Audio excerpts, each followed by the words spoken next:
I did my timeline based on my daughter, because those are sort of the numbers that kind of are important to me.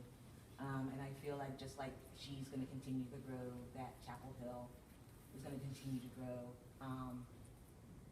And I'm hoping, and maybe I should have been like, no Olivia here, because I feel like Chapel Hill is an amazing town, but I don't know that it's a town that she's going to come back to. But I do want it to be someplace where people like her will come back to. We are not post-racial. We do not have a historically black university. We do not have an African American museum. What we have is a history of slavery and a history of our black population leaving us. And we have to change that if we really want to say that we have a diverse community. That a lot of our diversity comes from the tech sector and from the university.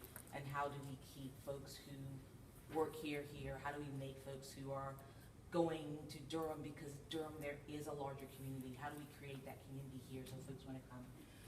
I hope that the rural boundary survives. I know that there is some pressure because of our development, and but I say hope, and with the knowledge that I don't know what it will look like in 50, 40 years.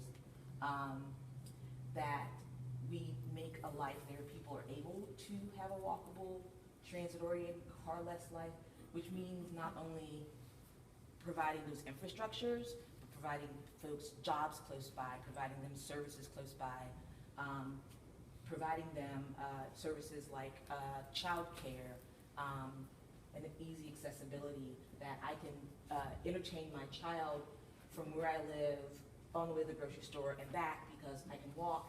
She can take off her clothes and splash in a splash pad. You know, we put the clothes back on and then we go to the grocery store, come back, splash in a splash pad. Because you don't want to splash in your clothes, because then you're soaking wet and they complain about being wet. If you take their clothes off and then they splash and then they can shake off like a dog and you put their clothes back on, it's much better. That we continue to be a hub for art and music. I would love for us to get a jazz club in Chapel Hill, because we are an aging population. And there are things that we want that 20-year-olds and 30-year-olds don't want. And I said, too big, too small, just right. And one of the things that I have learned during my time is that I want this to be defined by data and not by feelings. I started my time on council saying, this feels too big, or this feels too dense, this feels, and I've learned in the last 6 years that that is not what produces good product. So I want to get away from, just looking at the pots, but knowing that there's too big, too small, and just right. I think, that's the rule book.